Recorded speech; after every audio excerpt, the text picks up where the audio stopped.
the Lord, praise the Lord. You are welcome to the program Come Now and Let Us Reason Together, where Jesus and His Word resides. Amen. And that's from Isaiah 1 verse 18. In today's sessions, we are going to look at other explanation of identity. And if time is our friend, we will look at self-love.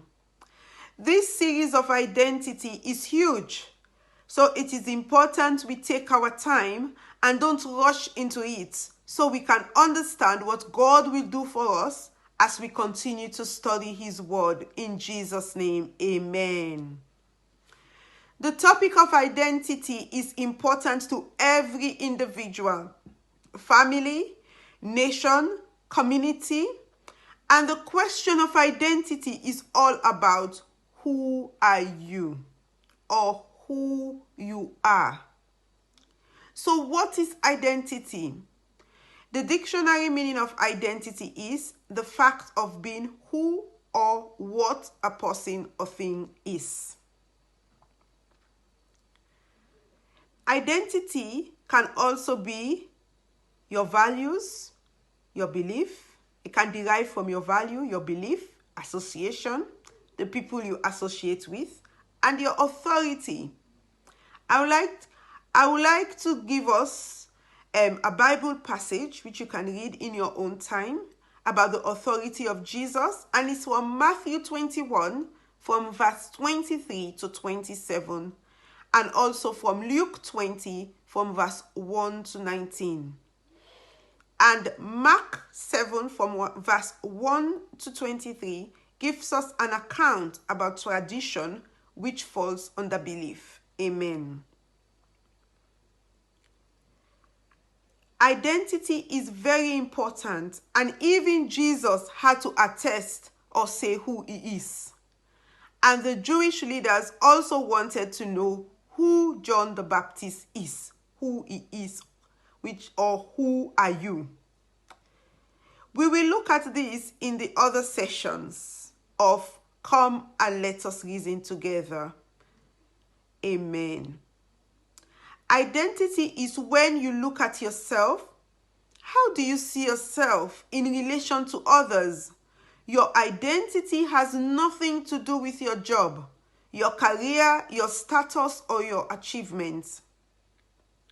We thank God for laying this series upon our hearts, which we started in April 2023. Our identity all started from creation, brothers and sisters, when God took His time and skill to create mankind. Amen.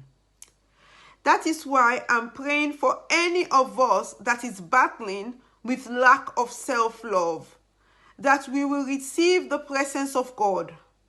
I want this to be a reminder to us that God created you and I out of His own image and likeness. Jesus died for us. And if you are a follower of Christ like me, the Holy Spirit will live in you. If you haven't accepted Jesus Christ, who is the Son of God, as yet, then it is not too late to accept Him as a Father. Jesus Christ is also the Father to the fatherless and a defender and protector of widows. It is never late to come to Him. Amen.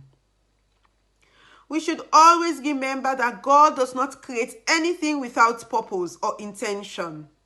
So you are unique, you are valuable, you are talented, you are gifted. Above all, you are loved by God. The fact that you are alive means God loves you and wants you alive.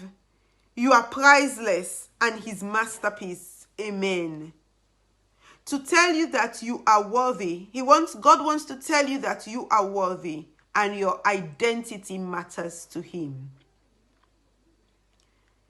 So there is a Bible passage that I want us to look at, and it's from Isaiah 49 from verse 15 to 16.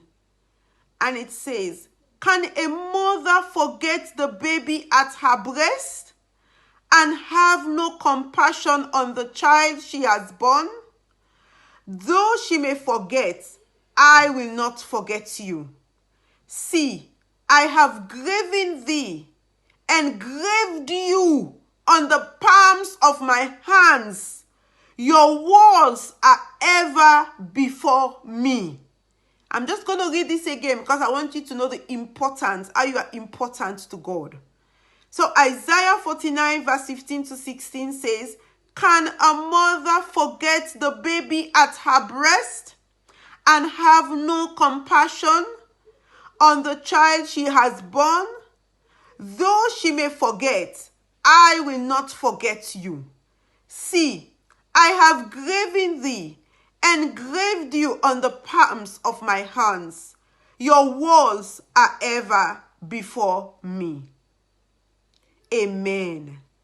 Using 21st century language, brothers and sisters, God has got us printed. What God is saying to us is that he has got us printed, labeled, tattooed, and we are his signal on his mobile phone. He doesn't want to lose this signal. So he doesn't want to lose us. His signal, brothers and sisters, is higher than any modern day network. Amen. We have so soon come to an end of this series. Let us thank God for his great revelation of what we have learned today, for our identity, of his presence, for his love for us, that will remove every doubt in our mind of ourselves, that he will grant us his divine grace and strength for us to rebuild our love for ourselves. Whatever brought us to this point of lack of self-love, we pray for his healing. He is the miracle-working God. Jesus, our balm of Gilead, because his blood can heal that deepest wound and tears and will grant us restoration. If you can pray in the Holy Spirit, pray. In Jesus' name, amen. By the grace and power of God, we know our healing process has started. In Jesus' mighty name, amen. Thank you again for watching. See you soon and God bless. Shalom.